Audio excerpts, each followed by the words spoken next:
दोस्तों नमस्कार, स्वागत है आप सभी का वन पॉइंट स्टडी चैनल पर। दोस्तों आज हम पढ़ेंगे आंग्ल मराठा संघर्ष।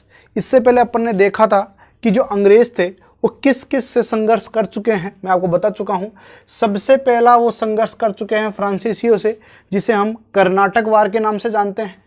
इसके बाद में उन्होंने बंगाल में संघर्ष किया, है ना, जिसमें हमने पढ़ा प्लासी, बक्सर, इलाहाबाद की संधि। इसके बाद में हमने पढ़ा आंग्ल मैसूर युद्ध, जिसमें टीपू सुल्तान, हैदर अली आदि के बारे में पढ़ा। और आज हम पढ़ेंगे आंग्ल मराठा युद्ध, यानी एंग्लो मराठा जो कॉन्फ्लिक्ट्स थे उनके बारे में आज हम पढ़ेंगे। तो आंग्ल मराठा के बारे में पढ़ेंगे, है ना। तो चलिए स्टार्ट करते हैं। दोस्तों ये मॉडर्न हिस्ट्री का इतिहास का 7वां वीडियो रहेगा। दोस्तों इस वीडियो से आपके कौन कौन से प्रश्न बनेंगे जो कि एग्जामिनेशन में या तो आ चुके हैं या फिर उन्हें के आने की संभावना है। दोस्तों मेरा एक बात आप ज़रूर ध्यान से सुन लें कि भाई ये प्रश्नों को लिखाने की क्या आवश्यकता पड़ती है। पहला अपना उद्देश्य ये है कि अपन एग्जाम में क्वेश्चन अच्छी तरीके से अटेम्प्ट करके हैं। तो सबसे पहले अपन को अपना उद्देश्य क्लियर होना चाहिए कि कौन कौन से प्रश्न आते हैं। अपन को यहाँ इतिहासकार नहीं बनना है, अपन को केवल प्रश्न ठीक करना है, ऑब्जेक्टिव अपना सही होना चाहिए, है ना। इसलिए मैं आपको एक प्रश्न, संभावित प्रश्न और आ चुके प्रश्न मैं आपको बता देता हूँ, ताकि आप जब वीडियो पूरा देखें तो आपके दिमाग में जो प्रश्न है वो रच बस जाए। जैसे मैंने बताया चौथ और सरदेशमुखी, तो जब मैं ये शब्द आगे पढ़ाऊंगा कि चौथ क्या था, सरदेशमुखी क्या था, तो आपके दिमाग में वो रच बस जाएगा। आप वीडियो को पूरा देखिए, बिल्कुल भी स्किप ना करें। अगर आपको पढ़ना है तो आपका स्वागत है। चलिए स्टार्ट करते हैं। कौन कौन से प्रश्न हैं जल्दी से देख लेते हैं, 2 मिनट का काम है। सबसे पहले देखेंगे अष्टप्रधान किसे कहते हैं। उसके बाद में देखेंगे पेशवा कौन कौन थे, पहला पेशवा कौन सा था, अंतिम पेशवा कौन था। पानीपत का तृतीय युद्ध कब लड़ा गया, किस पेशवा के काल में लड़ा गया, है ना। आंग्ल मराठा युद्ध देखो दोस्तों, यहां से बहुत प्रश्न आते हैं। आंग्ल मराठा के कितने युद्ध हुए, कब कब हुए, और उन युद्धों के क्रम में अंग्रेज कब कब थे, मतलब अंग्रेजों के गवर्नर जनरल कौन कौन थे। बहुत इंपॉर्टेंट प्रश्न है। सूरत की संधि, बेसीन, देवगांव, सुरजी अर्जुन गांव की संधि, राजपुर घाट की, ये कुछ संधियां हैं जिनको अपन को याद करनी है। पूना ग्वालियर की संधि, मंदसौर की संधि, नाना, ये अब इनमें से जो इंपॉर्टेंट संधियां हैं वो आपको जरूर याद होनी चाहिए। सूरत की, बेसीन की, सुरजी अर्जुन गांव की और देवगांव की संधि, ये 4 संधियां तो आपको बिल्कुल याद होनी चाहिए, है ना। इसके बाद में हम देखेंगे नाना साहेब कौन थे, है ना, और नाना फडणवीस कौन थे। दोनों में अंतर है, इसलिए इन्होंने साथ साथ लिखा है। इसके बाद में एक बहुत इंपॉर्टेंट प्रश्न आपके आता है, और वो आता है कि गायकवाड़, सिंधिया, होलकर और भोंसले ये किन किन क्षेत्रों से थे। मतलब एक इंदौर से है, एक बड़ौदा से है, एक उज्जैन से है। तो इस प्रकार से कहाँ कहाँ से वो थे, पूना से है, तो वो देखेंगे अपन कहाँ कहाँ से हैं। इनके उत्तर आपको अंत में मिल जाएंगे। चौथ क्या होता है और सरदेशमुखी क्या होता है, इसके बारे में अपन देखेंगे। तो चलिए मिलते हैं वीडियो के एंड में। वीडियो को पूरा देखिएगा, इन प्रश्नों का उत्तर निकालने की कोशिश कीजिएगा। जय हिंद। दोस्तों आइए प्रारंभ करते हैं आंग्ल मराठा संघर्ष। इन आंग्ल मराठा संघर्ष पढ़ने से पहले आपको ये पता होना चाहिए कि मराठाओं की क्या हिस्ट्री थी, क्या बैकग्राउंड था। तो एक मतलब एक दृष्टिकोण बनाने के लिए, एक मोटी मोटी अवधारणा बनाने के लिए मैं आपको थोड़ा सा पीछे ले जाता हूँ। ना ही तो किसी डेट में, ना ही किसी सन में उलझाने की कोशिश करूँगा। मराठाओं का अगर आपको इतिहास पढ़ना है तो उसके लिए मैं सेपरेट वीडियो बना दूंगा। तो चलिए स्टार्ट करते हैं। तो मराठाओं की स्थापना किसने करी, मराठा साम्राज्य की स्थापना किसने करी, शिवाजी ने करी। शिवाजी ने स्वयं को छत्रपति घोषित कर दिया कि मैं छत्रपति हूँ और मेरे अंडर में सब हो, है ना। तो शिवाजी का जो प्रशासन था वो बहुत बड़ा था, क्षेत्र बहुत बड़ा था। तो इसके बाद में क्या होता है कि अपने प्रशासन को चलाने के लिए ये 8 मंत्रियों का समूह बनाते हैं। उस 8 मंत्रियों के समूह का नाम अष्टप्रधान रखते हैं। सर ये क्या चीज़ है। अष्टप्रधान वैसा ही है जैसे प्रधानमंत्री के वर्तमान में कैबिनेट मंत्री है, तो उन सबका नाम हम कैबिनेट रख देते हैं। वैसे ही शिवाजी के जो 8 मंत्रियों का नाम तो सम्मिलित रूप से अष्टप्रधान कहलाता है। इस अष्टप्रधान का जो मुखिया था, वो मुखिया पेशवा कहलाता था। यानी इसमें से एक मंत्री था जिसका नाम था पेशवा। इसको आप एज ए पीएम लीजिए। पीएम मतलब बहुत बड़ा, जैसे राष्ट्रपति के नीचे जस्ट पीएम होता है ना, प्रधानमंत्री, वैसे ही पेशवा जो थे जस्ट शिवाजी के नीचे थे। प्रथम जो पेशवा बनते हैं उनका नाम है बालाजी विश्वनाथ। बालाजी विश्वनाथ प्रथम पेशवा बनते हैं, और बालाजी विश्वनाथ के समय से ही जो पेशवा का पद है वो वंशानुगत हो जाता है। आप वंशानुगत का मतलब समझिए, यानी पुत्र का पुत्र ही राजा बनता है, इसको कहते हैं वंशानुगत। यानी बालाजी विश्वनाथ का पुत्र क्या बनेगा? पेशवा बनेगा। तो बालाजी विश्वनाथ का पुत्र बाजीराव जो है वो पेशवा बनता है, यानी बालाजी विश्वनाथ की मृत्यु के बाद में बाजीराव पेशवा बनता है। ये बाजीराव वही है, बाजीराव मस्तानी वाला, चीते की चाल, बाज की नजर और बाजीराव की तलवार, कभी संदेह नहीं करते, वो वाला डायलॉग इन्होंने मारा था। डायलॉग आप सुन लीजिए। चीते की चाल, बाज की नजर और बाजीराव की तलवार पर संदेह नहीं करते, कभी भी मात दे सकती है। तो बाजीराव वही बाजीराव मस्तानी वाले बाजीराव हैं। ये इनको बाजीराव फर्स्ट कहा जाता है ना। बेसिकली ये जो फर्स्ट और सेकंड है ना, ये इतिहासकारों ने दिए हैं ताकि क्या है कि इतिहास पढ़ने में दिक्कत नहीं हो, क्योंकि एक और बाजीराव नाम के व्यक्ति आएंगे जो इसी पेशवा समुदाय, पेशवा वंश में आगे बढ़ेंगे, तो उनको सेकंड के दिया, इनको फर्स्ट के दिया। तो ऐसा कुछ नहीं है कि जब बाजीराव जब जिंदा थे तो उनको ऐसे बोलते थे बाजीराव फर्स्ट, और जो वो वाले पेशवा थे उनको बाजीराव सेकंड बोलते थे। नहीं, वो बाजीराव ही कहलाते हैं। ठीक है, अब देख लीजिएगा, आप समझदार है खुद ही। ठीक है, बाजीराव के दो पुत्र थे। पहले पुत्र का नाम था बालाजी बाजीराव और दूसरे पुत्र का नाम है रघुनाथ राव। ये क्यों बता रहे हैं सर? ताकि आपको एक क्लैरिटी रहे। बालाजी विश्वनाथ के बाद में बाजीराव, और बालाजी और बाजीराव के नाम को मिलाकर इनका तीसरा जो पेशवा है बालाजी बाजीराव कहलाते हैं। तो ये बालाजी बाजीराव है, ये पेशवा बनते हैं 1740 में और ये पेशवा रहते हैं 1761 तक। तो देखो दोस्तों, सर्वाधिक विस्तार अगर मराठा एम्पायर का हुआ वो इन पेशवा के काल में हुआ। अब तक क्या होता है कि जो पेशवा होते हैं, जैसे मैंने आपको बताया था, पेशवा जो है वो प्रधानमंत्री होते हैं, हेड होते हैं, लेकिन जो मेन आदमी होता है वो शिवाजी होते हैं। लेकिन अब तक आते आते क्या होता है कि पेशवा मेन आदमी बन जाते हैं और बाकी जो शासक होते हैं वो थोड़े से धूमिल हो जाते हैं, मतलब पृष्ठभूमि में चले जाते हैं। तो बालाजी बाजीराव एक अच्छे शासक बन के उभरते हैं और सर्वाधिक जो विस्तार होता है मराठा एम्पायर का वो बालाजी बाजीराव के समय में ही होता है। अगर हम भारत की बात करें तो भारत, वर्तमान का जो भारत है वो इस प्रकार से है मोटा मोटा आप देख लीजिए। तो इसमें ये लाहौर से लेकर और यहाँ उड़ीसा तक, यानी लगभग इतना बड़ा उन्होंने साम्राज्य बना लिया था। हिंदू धर्म की स्थापना के लिए, हिंदू राज्य बनाने के लिए उन्होंने जो काम किया था वो इस प्रकार से है। अटक से लेकर, देखो यहाँ था कटक और यहाँ था अटक, तो ऐसे कहा जाता है कि मराठाओं का जो साम्राज्य है कटक से लेकर अटक तक विस्तृत था। अब दोस्तों यहाँ एक देखने वाली बात यह है कि बालाजी बाजीराव के जो काल में सर्वाधिक प्रसार हुआ, और यहाँ पर है आपका अफगानिस्तान। अफगानिस्तान में उस समय था अहमद शाह अब्दाली। अहमद शाह अब्दाली जो था वो था अफगानिस्तान में। तो बालाजी बाजीराव अहमद शाह अब्दाली को भी चुनौती दे देते हैं लाहौर से, और तो अहमद शाह अब्दाली इस चुनौती को स्वीकार करता है और पानीपत में मराठे और अफगानियों के बीच में युद्ध होता है, जिसको पानीपत का तीसरा युद्ध कहा जाता है। यानी पानीपत का तीसरा युद्ध किसके बीच में लड़ा गया? अहमद शाह अब्दाली और बालाजी बाजीराव के बीच में लड़ा गया। सर कब लड़ा गया? तो वो लड़ा गया, डेट नोट कर लीजिए, 15 जनवरी 1761 को लड़ा गया। 15 जनवरी 1761 को पानीपत का तृतीय युद्ध लड़ा गया। बहुत इंपॉर्टेंट डेट है, बहुत इंपॉर्टेंट, आप जरूर से याद कर लीजिए इसको। ठीक है, अब लेकिन इस युद्ध में क्या होता है कि मराठे हार जाते हैं। अब तक मराठे बालाजी बाजीराव के काल में बहुत बड़ा प्रसार करते हैं, लेकिन बालाजी बाजीराव के काल में पानीपत का तृतीय युद्ध हार जाते हैं। पूरे भारत में मराठों की छवि धूमिल हो जाती है और बालाजी बाजीराव इस सदमे को झेल नहीं पाते हैं और इनकी मृत्यु हो जाती है सन 1761 में। सन 1761 में इनका ही पुत्र है माधव राव। माधव राव सन 1761 में जो है वो पेशवा बनता है। माधव राव जब पेशवा बनते हैं तो पेशवा बनने के दौरान रघुनाथ राव जो है वो इनका विरोध करते हैं कि तुम नहीं बनोगे पेशवा, बच्चे तुम नहीं बनोगे, क्योंकि मेरे बड़े भाई की डेथ हुई है तो मैं बनूंगा, रघुनाथ राव। लेकिन माधव राव जो है इनको धमका के भगा देते हैं। चलो रघुनाथ राव यहाँ सहन कर जाते हैं। सन 1761 से लेकर और 72 तक ये पेशवा रहते हैं, फिर इनकी मृत्यु हो जाती है। मृत्यु होने के बाद में इन्हीं के पुत्र नारायण राव जो है वो पेशवा बनते हैं।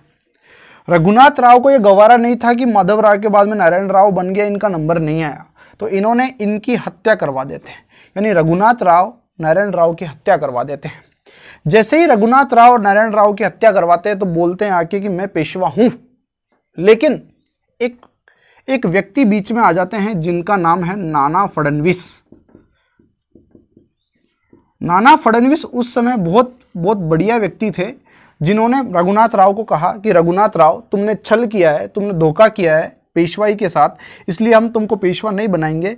जबकि नारायण राव का ही पुत्र जिसका नाम था माधव नारायण राव, इनको ही हम पेशवा बना देंगे। ये भले ही छोटा सा बच्चा था, तो इन्होंने माधव नारायण राव को नामात्र का पेशवा बना दिया और नाना फडणवीस बाद में शासन करने लग जाते हैं। मतलब नाना फडणवीस इनके संरक्षक बन के शासन करते हैं। ठीक है, माधव नारायण राव पेशवा बन जाते हैं। इसी बीच में क्या होता है, रघुनाथ राव जो होते हैं, रघुनाथ राव को गवारा नहीं होता है कि मुझे पेशवा नहीं बनाया गया और नारायण राव की मैंने हत्या कर दी, उसके बावजूद भी मुझे नहीं बनाया गया। तो ये सब ये जाते हैं सरदारों के पास, मराठा सरदारों के पास। उस समय तीन चार मराठा सरदार जो हैं वो बहुत इंपॉर्टेंट थे। आप जरूर ध्यान रखें कि पेशवा सबसे ऊपर होता था, पेशवा के नीचे कुछ सरदार थे। पहला था होलकर, दूसरा था सिंधिया, मतलब ये घराने हैं, सिंधिया है ना, गायकवाड़, भोसले। तो ये रघुनाथ राव इन पेशवाओं के इन सरदारों के पास जाते हैं कि भाई देखो मुझे पेशवा बनाओ, देखो तुम गलत बात कर रहे हो। ये सरदार भी बोलते हैं कि नहीं, तुमने गलत किया है, हम तुमको पेशवा नहीं बनाएंगे। तो रघुनाथ राव बिल्कुल दुखी हो जाते हैं और पेशवा बन जाते हैं माधव नारायण राव, और फडणवीस इनका संरक्षक करते हैं और सभी जो सरदार है वो फडणवीस को समर्थन देते हैं। यानी यूँ कह लीजिए कि फडणवीस इन सभी सरदारों को जोड़े रखते हैं। रघुनाथ राव जब कुछ दिखता नहीं है तो वो जाते जाते अंग्रेजों से बातचीत करने चले जाते हैं। अंग्रेजों को अपनी राम कहानी सुनाते हैं, बोले कि मुझे पेशवा बनना है। अंग्रेज तो बस इसी तलाश में बैठे थे। और दोस्तों ये बात है 1772 के आसपास की, है ना। तो आप उस समय देख रहे हो कि अंग्रेज उस समय बक्सर जीत करके और महत्वपूर्ण शक्ति बन चुके थे, शक्तिशाली जो साम्राज्य स्थापित करने की आकांक्षा थी अंग्रेजों के मन में। बस उन्होंने ये चीज़ देखी कि रघुनाथ राव आ रहा है, तो रघुनाथ राव को अंग्रेजों ने बोला कि हम आपकी बोली पर विश्वास नहीं करेंगे, आप हमें लिख के दो कि आप पेशवा बन जाओगे कल को, तो आप हमको क्या दोगे। तो रघुनाथ राव ने लिख के दिया कि मैं आपको ये दे दूंगा, वो दे दूंगा। तो बोलो उनके बीच में संधि हुई, सूरत की संधि। दोस्तों यहाँ एक बात बहुत रोचक है। अब तक मैंने आपको बताया कर्नाटक युद्ध हो, भले कोई सा भी युद्ध हो, पहले युद्ध स्टार्ट होता है, कोई कारण होता है युद्ध का, और उसके बाद में युद्ध समाप्त हो जाता है। समाप्ति के बाद में एक संधि की जाती है, यानी युद्ध की समाप्ति के बाद में संधि की जाती है। लेकिन मराठाओं, जो आंग्ल मराठा युद्ध कहेंगे अपन, इनमें एक चीज विचित्र निकलती है कि युद्ध के प्रारंभ में भी संधि होती है और युद्ध के अंत में भी संधि होती है। तो एक संधि यहाँ होती है सूरत की संधि। सूरत की संधि किस किस के बीच में होती है? रघुनाथ राव और अंग्रेजों के बीच में। और अंग्रेज जो है रघुनाथ राव का समर्थन लेते हैं और सूरत की संधि का पालन करते हुए आक्रमण कर देते हैं मराठाओं पर। और पहला युद्ध स्टार्ट हो जाता है प्रथम आंग्ल मराठा युद्ध। प्रथम आंग्ल मराठा युद्ध जो है उसका प्रारंभ हो जाता है सन 1775 में, क्योंकि ये संधि भी की गई थी सन 1775 में। और ये युद्ध चलता है 82 तक, यानी 7 वर्षों तक पहला आंग्ल मराठा युद्ध चलता है। शुरू में तो मराठाओं ने बहुत वीरता का परिचय दिया और लड़ते गए, मारते गए। और मैंने आपको बताया है अंग्रेजों की बहुत अच्छी स्ट्रेटेजी होती है कि युद्ध को लंबा खींच दो और जो शक्ति है और सैनिक लड़ जाएंगे, थक जाएंगे, उसके बाद में हम वापस जीत जाएंगे। तो अंग्रेजों ने यही किया, युद्ध को लंबा खींचा और लास्ट में अंग्रेज जीतते हैं, या यूँ कह लीजिए कि निर्णायक युद्ध रहता है, दोनों बराबरी पे रहते हैं। और एक संधि होती है जिसे कहा जाता है सालबाई की संधि। सालबाई की संधि, ये सालबाई को जगह है भाई, है ना, सालबाई की संधि। सालबाई की संधि कब होती है? सन 1782 में। दोस्तों ये सारे आंग्ल मराठा युद्ध में आपको आगे चार्ट के माध्यम से समझाने वाला हूं, तो आप कतई इनको चिंता रटने की कोशिश ना करें, अभी केवल आप सुने, क्योंकि मैं इनको चार्ट के माध्यम से बता देता ना तो ये राम कहानी आपके समझ में नहीं आती है ना। तो मैं इनको बता दूंगा, दोबारा बताऊंगा इनको, लेकिन अभी बस आप सुने बस, है ना। ठीक है, दूसरा आंग्ल मराठा युद्ध क्यों होता है? देखिए, उस समय क्या होता है, सालबाई की संधि में रघुनाथ राव को पेंशन दे दी जाती है ना, और अंग्रेज माधव नारायण राव को पेशवा स्वीकार कर लेते हैं और नाना फडणवीस यहाँ रहते हैं, कोई दिक्कत नहीं। सन 1796 में क्या होता है, सन 1796 में इनकी मृत्यु हो जाती है माधव नारायण राव की, यानी पेशवा मर जाते हैं। जब पेशवा मर जाते हैं तो क्या होता है कि नया बच्चा ढूंढने की कोशिश करते हैं कि किसको बनाए पेशवा, कौन है उत्तराधिकारी कौन है। तो जब इस वंश में कोई उत्तराधिकारी नहीं बचता है तो रघुनाथ राव का ही खून, यानी रघुनाथ राव का ही एक वंश में एक बाजीराव सेकंड जो है रघुनाथ राव के वंश के थे, अब थे तो ये पेशवाई वंश के, तो इसलिए बाजीराव सेकंड को सन 1796 में पेशवा बना दिया जाता है। अब पेशवा बना तो दिया, साथ ही साथ में इधर नाना फडणवीस भी है। तो नाना फडणवीस तो पेशवा तो अभी केवल नाम मात्र का था, शासन कौन चला रहे थे? नाना फडणवीस। तो नाना फडणवीस बाजीराव सेकंड की जो बात में हस्तक्षेप करते तो बाजीराव सेकंड को पसंद नहीं था, तो ये बाजीराव सेकंड बड़े परेशान रहते हैं। लेकिन भगवान ने बाजीराव सेकंड की 4 साल बाद में सुनी और नाना फडणवीस का सन 1800 में निधन हो जाता है। यानी मराठा साम्राज्य को जिस व्यक्ति ने जोड़ के रखा था, यानी नाना फडणवीस, उनका निधन हो जाता है।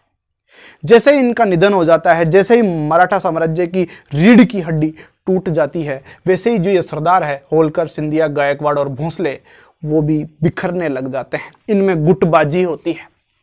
बाजीराव सेकंड के समय से ये गुटबाजी प्रारंभ हो जाती है और बाजीराव जो सेकंड है वो इन शासकों में लड़ाइयाँ करवाता है। लड़ाइयों के फलस्वरूप जो शासक है वो बाजीराव सेकंड को नापसंद करते हैं और फिर एक कहानी है कि होलकर ने कोई अन्य विनायक राव को पेशवा बनाया। इस रघुनाथ राव का एक दत्तक पुत्र था, दत्तक पुत्र का पुत्र था विनायक राव, यानी इसका पोता था विनायक राव। तो जो ये होलकर है, इसने बोला कि बाजीराव सेकंड को मैं पेशवा नहीं मानता हूँ, मैं विनायक राव को पेशवा बनाता हूँ। तो अब आप देखें कि नया पेशवा कौन बना दिया? विनायक राव। किसने बनाया? होलकर ने, है ना। तो बाजीराव सेकंड फिर भागा किसके पास गया? अंग्रेजों के पास, कि देखो मेरी पेशवाई छीन रहे हैं, अब मेरे को बचा लो।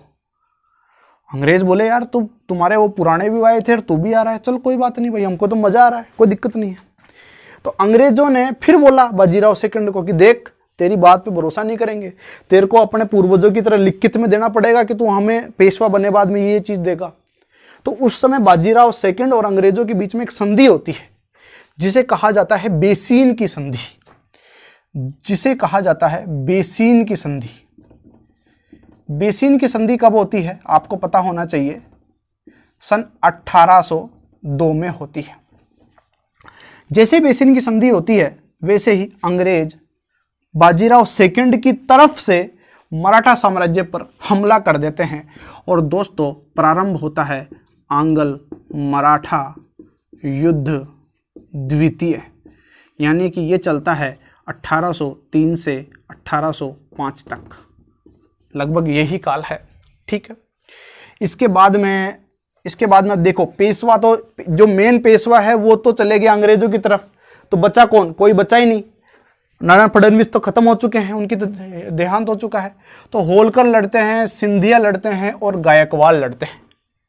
अंग्रेज होलकर को अलग हराते हैं, सिंधिया को अलग हराते हैं, गायकवाड़ को अलग हराते हैं और इनसे अलग अलग संधि करते हैं। इनसे देवगांव की संधि करते हैं, इनसे सुरजी अर्जुन गांव की संधि करते हैं और इनसे इनसे 3 संधियां करते हैं। राजपुर घाट की संधि वो आगे चार्ट में देखेंगे अपन। इस प्रकार से ये दूसरा आंग्ल मराठा युद्ध खत्म हो जाता है। यानी जो पेशवाई है वो किसके चरणों में रख देता है? बाजीराव सेकंड अंग्रेजों के चरणों में रख देता है। अंग्रेज इनको हरा देते हैं, बाजीराव सेकंड को वापस पेशवा बना देते हैं। लेकिन पेशवा अब नाम मात्र की कठपुतली बन चुका है। अब दोस्तों क्या होता है, तीसरा आंग्ल मराठा युद्ध कैसे स्टार्ट होता है वो अपन देखते हैं। तीसरा आंग्ल मराठा युद्ध स्टार्ट होता है अंग्रेजों द्वारा पिंडारियों के दमन पर।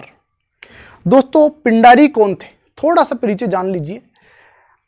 जो मराठा शासक थे वो अपनी शक्ति बढ़ाने के लिए लूटमार किया करते थे, क्योंकि सेना रखने के लिए पैसा चाहिए। पैसा कहाँ से आएगा? लूटमार से आएगा। क्यों सर? उनके देश में क्या कृषि नहीं होती थी? भाई जो महाराष्ट्र है उस देश में, उसमें जो है सूखा पड़ता था, तो वहाँ पर इतनी कृषि नहीं होती थी, इतनी उपज नहीं होती थी। तो आसपास के जो राज्य हैं उनको क्या करते थे? लूटते थे और धन वसूलते थे और अपनी सेना चलाते थे।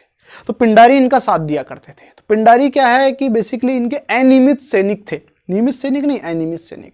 इन्हें जब जरूरत पड़ती थी पिंडारियों को बुला लेते थे मराठा और इनके साथ युद्ध करके लूटमार करते थे। आधा कुछ पिंडारियों को दे देते थे, कुछ अपने पास रख लेते थे। लेकिन चूंकि ये दमन चक्र, ये जो पतन चक्र स्टार्ट हुआ मराठा साम्राज्य का, उसके द्वारा जो पिंडारी थे वो बेचारे बेरोजगार हो गए थे, भूखे मरने लग गए थे। तो पिंडारियों ने क्या किया? खुद ही लूटमार करना स्टार्ट कर दिया। ये लूटमार जो है अंग्रेजों को बर्दाश्त नहीं हुई, तो अंग्रेजों ने पिंडारियों का दमन करना स्टार्ट कर दिया। अब चूंकि पिंडारी मराठा साम्राज्य के सैनिक थे, तो यदि पिंडारियों पे दमन करोगे, पिंडारियों पर आक्रमण करोगे अंग्रेज तुम, तो इसका मतलब तुमने किस पर आक्रमण कर दिया? मराठा साम्राज्य पर आक्रमण कर दिया।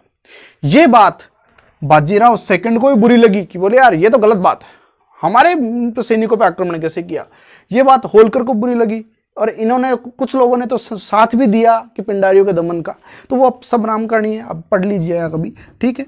तो स्टार्ट होता है तीसरा आंग्ल मराठा युद्ध। क्यों स्टार्ट होता है? पिंडारियों के दमन की वजह से स्टार्ट होता है। और फिर वो युद्ध फिर बाद में समाप्त होता है। और युद्ध जब समाप्त होता है सन 1817 से लेकर और 19 तक ये युद्ध चलता है।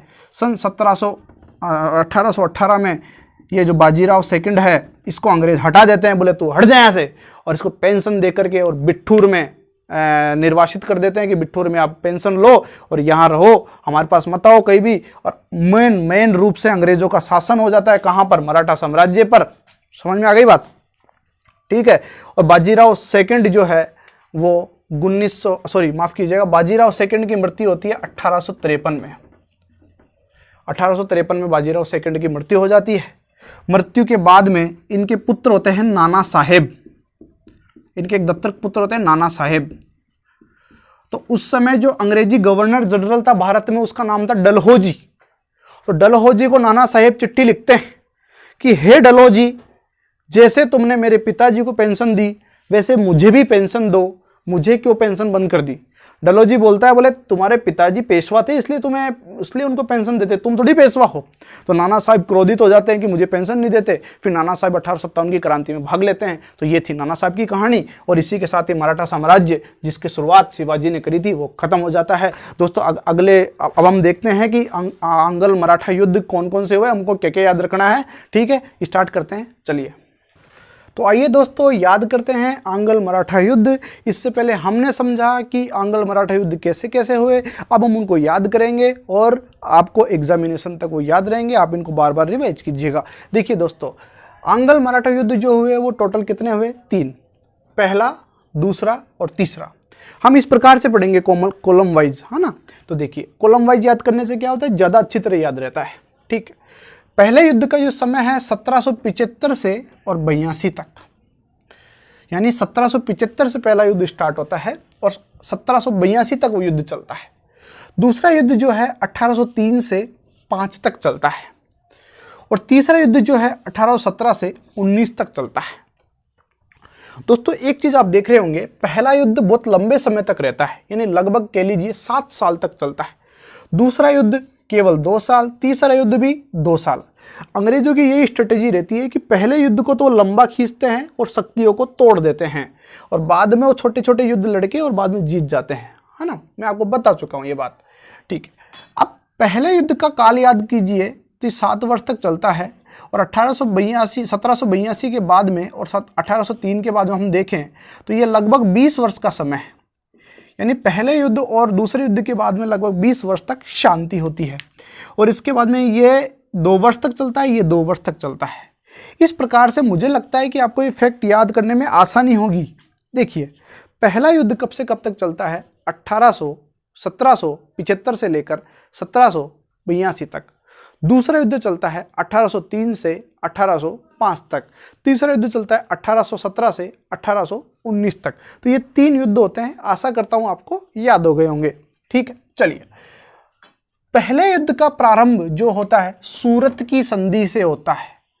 सूरत की संधि से पहले युद्ध का प्रारंभ होता है, यानी 1775 में सूरत की संधि होती है। मैंने बताया था राघोबा यानी रघुनाथ राव और अंग्रेजों के मध्य सूरत की संधि होती है, वहां से युद्ध स्टार्ट होता है और समाप्त होता है सालबाई की संधि जो कि 1782 में होती है। अब आप देखेंगे पहला युद्ध 1775 में स्टार्ट हो रहा है, संधि भी कब हो रही है? 1775 में। सालबाई की जो संधि है वो अंतिम मतलब युद्ध के अंत समय में होती है, इन्हें 1782 में, तो यहाँ भी 82 है। ठीक है दोस्तों, चलिए इस समय ये देखिए अपन ने संधियाँ देख ली। इसके बाद में देखते हैं हम कि दूसरे युद्ध की जो स्टार्टिंग की संधि कौन सी है? बेसीन की संधि। बेसीन की संधि किस किस के बीच में होती है? अपन ने देखा था बाजीराव सेकंड और अंग्रेजों के बीच में होती है बेसीन की संधि, यानी 1802 में ये संधि होती है। लगभग दिसंबर का समय होगा, उसके बाद में संधि हुई होगी 1802 में। तो 2 के बाद में जस्ट 3 आता है, तो 1803 में युद्ध स्टार्ट हो गया होगा। होता क्या है, मैंने आपको बताया था इसमें दूसरे युद्ध के दौरान पेशवा जो होता है यानी बाजीराव सेकंड जो होते हैं वो अंग्रेजों से गठजोड़ कर लेते हैं बेसीन की संधि के तहत। दोस्तों जो बेसीन की संधि है वो पेशवा करते हैं। पेशवा करते हैं तो मैंने आपको बताया था पेशवा के अधीन कुछ सरदार होते हैं। पहला होता है होलकर, दूसरा होता है गायकवाड़, तीसरा होता है भोंसले और उसके बाद में चौथा होता है सिंधिया। अब जब पेशवा ही जब कहते हैं ना कि भाई राजा ही संधि करके आ गया तो नीचे वाले सरदार क्या करेंगे? लेकिन हाँ फिर भी ये सरदार वीरता दिखाते हुए अंग्रेजों से लड़ते हैं। यानी उस समय पेशवा द्वितीय आंग्ल मराठा युद्ध के दौरान पेशवा नहीं लड़ता है। होलकर, गायकवाड़, बड़ौदा और सिंधिया अलग अलग लड़ते हैं अंग्रेजों से। तो अंग्रेज भी इनसे अलग अलग लड़ाई करते हैं। तो सबसे पहले अंग्रेज जो है भोंसले को हराते हैं और भोंसले से देवगांव की संधि करते हैं। तो आपसे पूछा जाएगा देवगांव की संधि किसने करी? भोंसले ने करी। किसने? अंग्रेजों के साथ सन 1803 में, है ना, देवगांव की संधि। दूसरी सुरजी अर्जन गांव की संधि सिंधिया ने करी 1803 में। ये 2 संधियां तो बहुत इंपॉर्टेंट है, बहुत पूछी जाती है ना। तीसरी संधि होलकर ने करी राजपुर घाट में सन 1806 में। दोस्तों ये जो युद्ध स्टार्ट होता है 1803 में, तो युद्ध के पहले समय में ही भोंसले और सिंधिया को अंग्रेज हरा देते हैं। और भोंसले जहां हारता है उस गांव का नाम होता है देवगांव, है ना। दोनों गांव में हारते हैं भोंसले और सिंधिया, ये याद करने के तरीके हैं। तो देवगांव में एक संधि होती है जिसको बोलते हैं देवगांव की संधि, जो भोंसले के साथ हुई। सुरजी अर्जन गांव की संधि जो सिंधिया के साथ हुई। तो ये दोनों 1803 में होती है। लेकिन जो होलकर है, होलकर अंग्रेजों में बड़ा भारी पड़ता है। तो होलकर को अंग्रेज 1806 में हरा पाते हैं और राजपुर घाट की संधि करते हैं। इसको कहीं ना कहीं राजघाट की संधि भी लिखा हुआ है, तो आप कंफ्यूज मत होइएगा। इसको राजपुर घाट की संधि होती है होलकर के साथ तीसरे युद्ध के दूसरे आंग्ल मराठा युद्ध में। ठीक है दोस्तों, तो ये आपको याद हो गया होगा। तो हम देखें पहला जो युद्ध है सूरत की संधि के साथ स्टार्ट हुआ, खत्म हुआ सालबाई की संधि के साथ। दूसरा युद्ध बेसिनी की संधि के साथ स्टार्ट हुआ। अब यहां पर एक संधि नहीं होगी इसको समाप्त करने के लिए, क्योंकि 3 शक्तियां लड़ रही है मराठों की तरफ से। पहला भोंसले, सिंधिया और होलकर, तो तीनों के साथ अलग जो अंग्रेज है वो अलग अलग संधि करते हैं। भोंसले के साथ देवगांव की संधि, सिंधिया के साथ सुरजी अर्जुन गांव की संधि, होलकर के साथ राजपुर की संधि, है ना दोस्तों। चलो ठीक है, आप ध्यान रख लेंगे, याद कर लेंगे इसको। ठीक है, चलिए आगे देखते हैं। तीसरा युद्ध मैंने बताया था आपको पिंडारियों पर आक्रमण की वजह से हुआ था। मैंने आपको बताया था पिंडारी जो थे मराठा साम्राज्य के सैनिक थे और अंग्रेजों ने यह आरोप भी लगाया था मराठाओं पर कि आपने पिंडारियों को शरण दे रखी है। तो फिर क्या होता है कि चूंकि पेशवाई जो है वो भी चली जाती है, मतलब पेशवा भी अंग्रेजों के गिरवी रहता है, इसलिए इस युद्ध में, तीसरे युद्ध में पेशवा भी लड़ता है, सिंधिया भी लड़ते हैं और होलकर भी लड़ते हैं, है ना। तो देखिए, तो ये तीनों अलग अलग लड़ते हैं।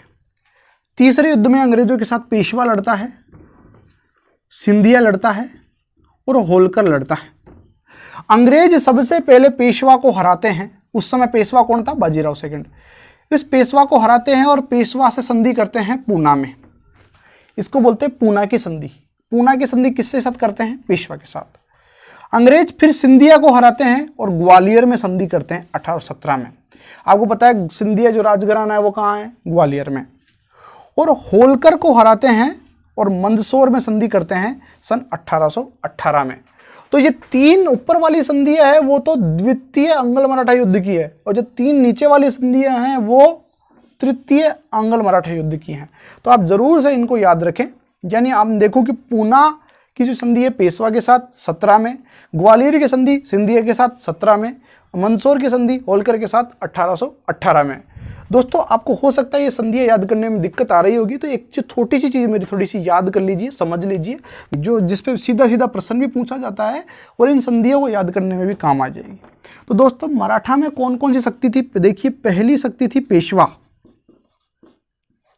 दूसरी शक्ति थी सिंधिया, तीसरी थी होलकर, चौथी थी भोंसले और 5वीं थी गायकवाड़। अब देखिए पेशवा जो था पूना के रहने वाले थे, ये प्रश्न पूछा जाता है कौन कहाँ का रहने वाला था, पेशवा पूना का रहने वाला था। देखो पैसे पेशवा पैसे पूना, तो ये तो वैसे ही याद हो जाएगा आपको कि पेशवा पूना के रहने वाले थे, क्योंकि मराठा साम्राज्य जो है उसकी मेन राजधानी भी लगभग पूना के आसपास ही थी। तो ठीक है, अब याद रख लेंगे।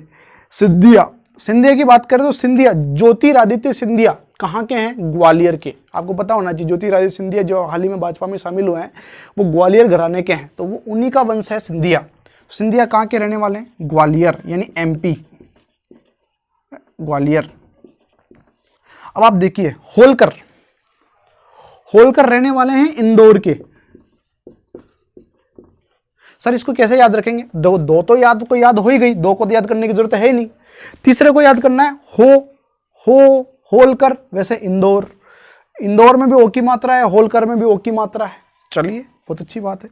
आप कहेंगे सर देखो भोंसले में भी ओ की मात्रा है, इंदौर में भी ओ की मात्रा है, तो देखो इधर इधर देखो, भोंसले भोंसले न आ रहा है, इसमें न आ रहा है, इसका मतलब ये नागपुर से है, नागपुर से। यानी भोंसलों का क्षेत्र कौन सा है, नागपुर। होलकर का क्षेत्र कौन सा है, इंदौर। मेरे हिसाब से आपको याद हो गया होगा, है ना। और गायकवाड़, गायकवाड़ जो है बड़ौदा से, बड़ौदा से। तो आप ये जरूर याद रखें कौन कहाँ से है, आपको बहुत काम देंगे। ठीक है, अब देखिए चूंकि पेशवा पूना के रहने वाले थे इसलिए तृतीय जो आंग्ल मराठा युद्ध में पूना की संधि पेशवा के साथ करते हैं। सिंधिया जो थे ग्वालियर के रहने वाले थे इसलिए ग्वालियर की संधि होती है सिंधिया के साथ। और होलकर जो है इंदौर के रहने वाले थे और इंदौर के पास में पड़ता है मंदसौर, तो मंदसौर जो है, मंदसौर की संधि जो है होलकर के साथ होती है। तो आप ये और ये दोनों आपको इस प्रकार से याद हो जाएंगे, मतलब आप टिक तो मार पाएंगे, ऑब्जेक्टिव ठीक कर पाएंगे। तो दोस्तों ये आपको याद हो गया होगा अच्छी तरह, आशा करता हूं। अब आपसे पूछा जाएगा कि पहले युद्ध के दौरान पेशवा कौन था। तो आपको अच्छी तरह से याद है कि पहले युद्ध के दौरान पेशवा था माधवराव नारायण। दूसरे में कौन था, बाजीराव सेकंड, यही भागा था अंग्रेजों के पास, अपन जानते ही हैं। और तीसरे में भी था बाजीराव सेकंड। तीसरे युद्ध के बाद में अंग्रेज इस बाजीराव को भगा देते हैं, बोले कि अब हम मराठा साम्राज्य पर अंग्रेज राज्य करेंगे, और बाजीराव सेकंड को पेंशन देके और बिठूर में भेजा देंगे। कानपुर के पास में कोई बिठूर जगह है, वहां पर पटक देते हैं। और 1853 में इसकी मृत्यु हो जाती है। 1853 के बाद में नाना साहेब जो इसके पुत्र हैं, इनकी कहानी मैंने आपको बताई। ठीक है दोस्तों, अपन आगे बढ़ते हैं। अब चलिए, अब आपसे पूछा जाएगा कि गवर्नर जनरल कौन था पहले आंग्ल मराठा युद्ध के दौरान, दूसरे के दौरान, तीसरे के दौरान। तो देखिए गवर्नर जनरल जो था पहले का था तो वारेन हेस्टिंग्स, दूसरा था लॉर्ड वेलेजली और तीसरा था लॉर्ड हेस्टिंग्स। अब यहाँ देखने वाली बात है, सबसे पहले आया वारेन हेस्टिंग्स, उसके बाद में आता है लॉर्ड हेस्टिंग्स और बीच में आता है लॉर्ड वेलेजली। दोस्तों आपको पता है पहले में कौन है, वारेन हेस्टिंग्स, दूसरे में कौन है, लॉर्ड वेलेजली, तीसरे में कौन है, लॉर्ड हेस्टिंग्स। अब देखो इसकी एक ट्रिक भी मेरे पास है, आप चाहें तो मैं बता सकता हूं, है ना, ट्रिक भी मेरे पास है। वाह बेल हंस, मतलब अपने सामने कोई बेल खड़ा है, बेल समझ रहे हो ना, ऑक्स यानी कोई सांड, अपने सामने बेल खड़ा है, अपन कहते हैं वाह वाह भाई बेल वाह, हंस तू हंस, वाह बेल हंस।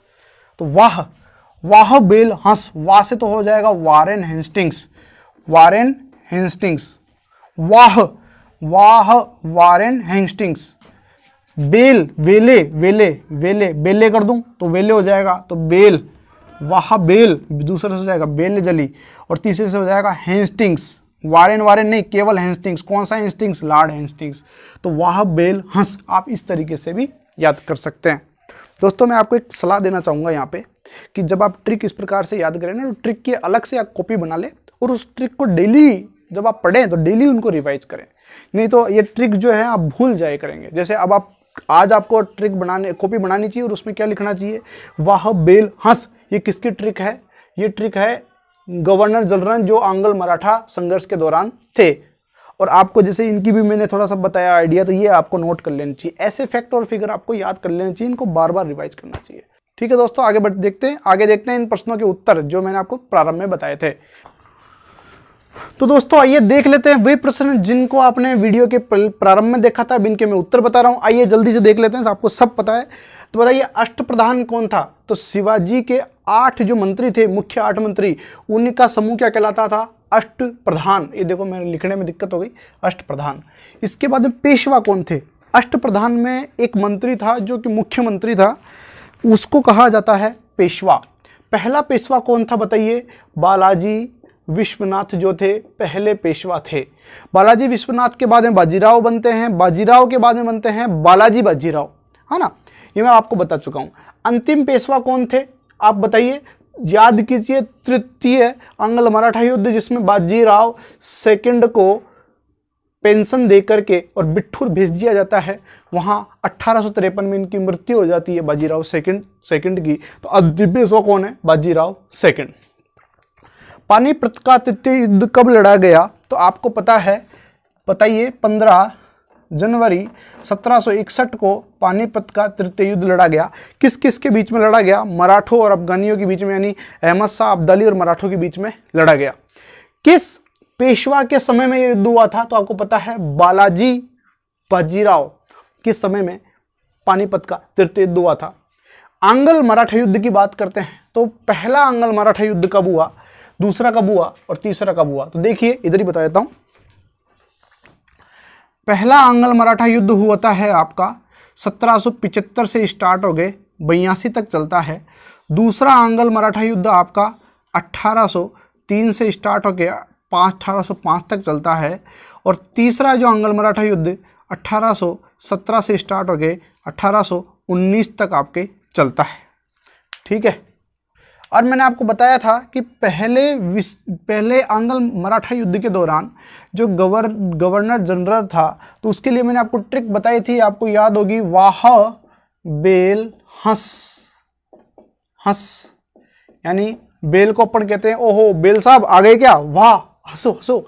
तो देखो वाह से हो गया वारेन हेस्टिंग्स, बेल से हो गया वेले जली, और हंस से हो गया लॉर्ड हेस्टिंग्स। देखो पहले आया था वारेन हेस्टिंग्स और उसके बाद में आता है लॉर्ड हेस्टिंग्स। तो पहला युद्ध के दौरान ये गवर्नर था, दूसरे के दौरान ये, तीसरे के दौरान ये, आपको याद होगा। ठीक है, चलिए सूरत की संधि क्या थी? आपको पता ही है, सूरत की संधि के द्वारा राघोबा अंग्रेजों से मिल जाता है, और ये कब होती है? सन 1775 से। और सूरत की संधि की वजह से ही प्रथम आंग्ल मराठा युद्ध होता है, आपको अच्छी तरीके से पता है।